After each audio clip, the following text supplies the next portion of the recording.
Olá, sou Larissa Carvalho, faço psicopedagogia pelo Estácio. Estou aqui para apresentar o meu trabalho de PCC, que é prática como componente curricular, sobre o tema de direito à educação e educação inclusiva. Então, o direito à educação, ele faz parte de um conjunto de direitos sociais que tem como objetivo o valor de igualdade entre as pessoas.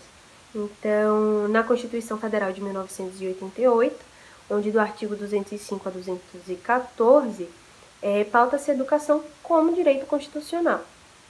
Então, estabelece que a educação é direito de todos e dever do Estado e da família, será promovida e incentivada com a colaboração da sociedade, visando ao pleno desenvolvimento da pessoa, seu preparo para o exercício da cidadania e sua qualificação para o trabalho.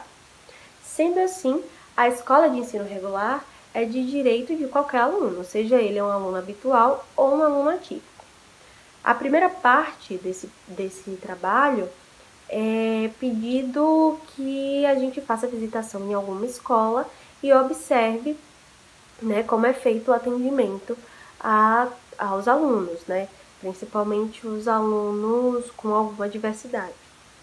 Então, de início, as primeiras barreiras que a gente encontra no colégio são as barreiras estruturais, que, por exemplo, logo na entrada do colégio, a gente vê que é dividido entre escadas e tem sim uma rampa de acesso para pessoas cadeirantes, por exemplo.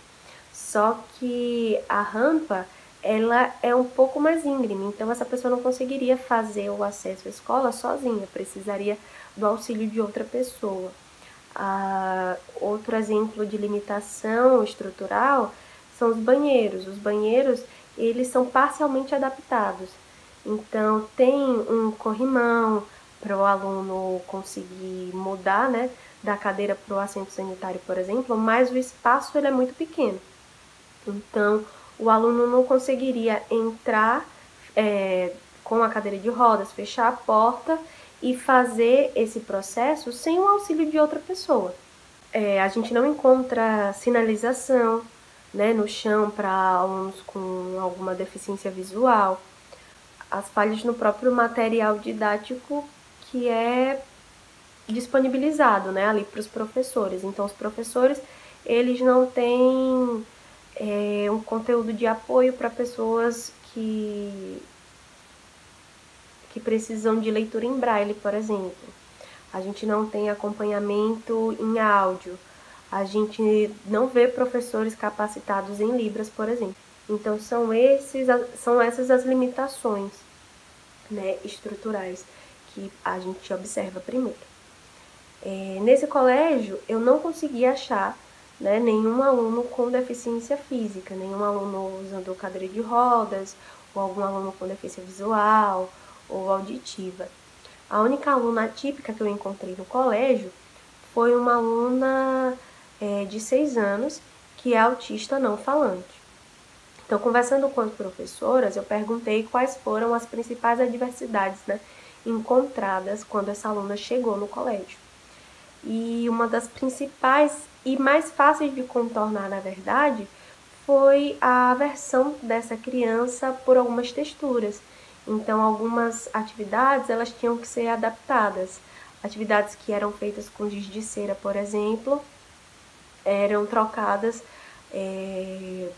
para ela era adaptada com a canetinha em gel ou alguma coisa do tipo, E como ela é autista não falante, a principal barreira mesmo foi saber se o conteúdo que estava sendo passado pelas professoras estava sendo absorvido por essa criança, porque como ela não verbalizava, às vezes as professoras não conseguiam ter esse feedback da aluna, se ela tinha entendido ou não, por mais que ela conseguisse desenvolver as atividades, em alguns momentos tinha essa barreira, que ela não conseguia verbalizar e as professoras não sabiam muito bem, qual era a real dificuldade, o porquê dela não conseguir realizar essa atividade.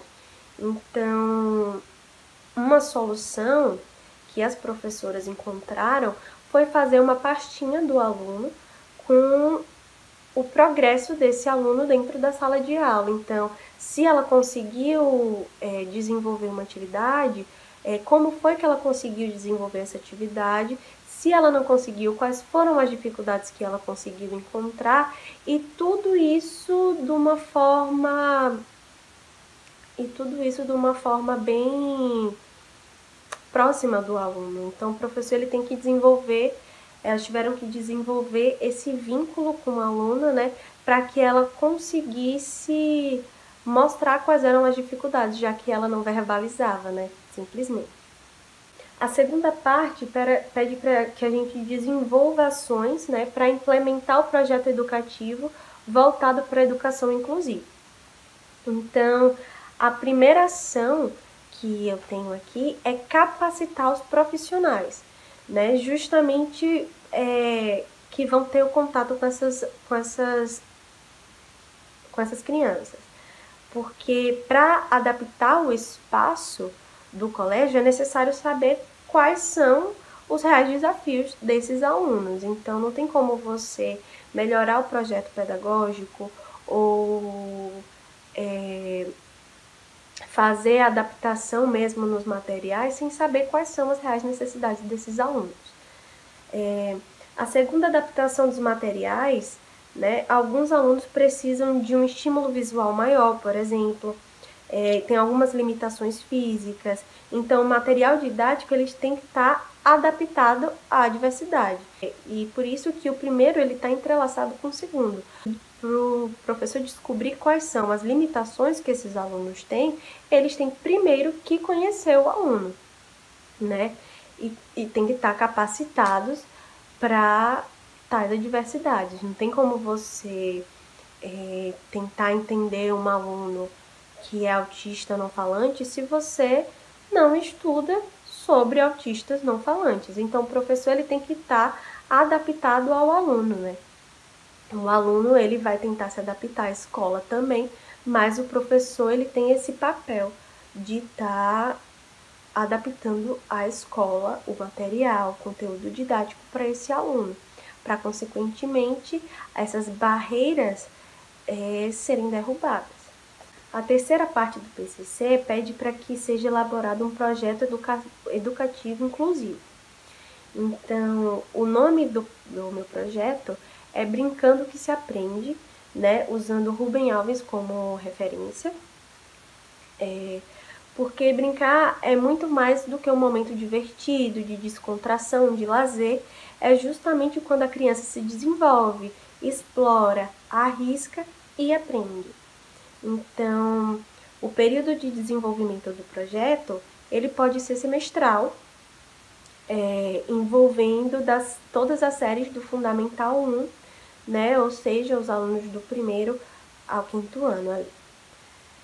O objetivo do meu projeto é facilitar o aprendizado e a fixação, né, dos conteúdos pelos alunos e atingir uma equidade educacional, porque já existe, né, uma diferença, uma barreira que é colocada para aquele aluno, então o professor ele tem que equiparar o conteúdo. Então, se um aluno ele aprende normalmente, de uma forma tradicional, o professor ele vai ter que colocar esse conteúdo, né, de uma forma que o aluno que não aprende consiga aprender, para estar ali no mesmo nível do outro aluno.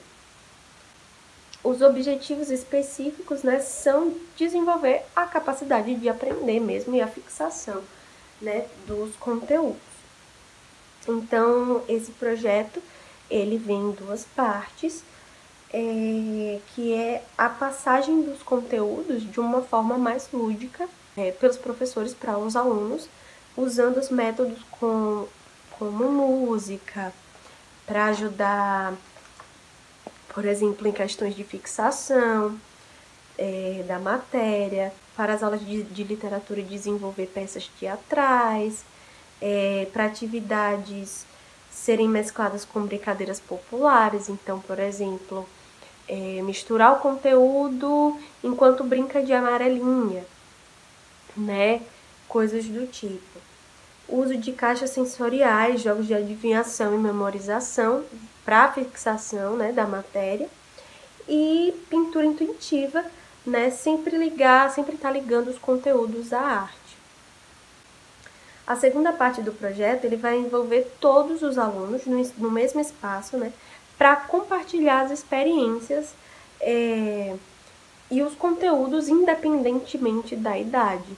Porque se a criança ela aprende com o ambiente, ela vai aprender com outras crianças. E criança, eles falam ali, né, na mesma...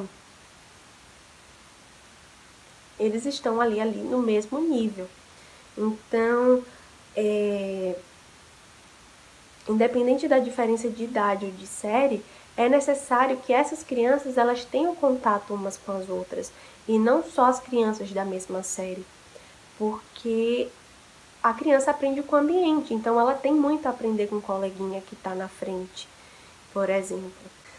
A avaliação dessas atividades tem como objetivo entender as dificuldades e facilidades que esses alunos têm no aprendizado, né? É ver a escola pelo olhar dessas crianças, quais são os entendimentos, os ângulos que eles têm, para saber também quais são as reivindicações que esses alunos têm. Enfim, para a gente melhor atender os alunos, com alguma diferença que seja, é necessário também ouvir, né? E garantir que o direito de estudar seja realmente cumprido.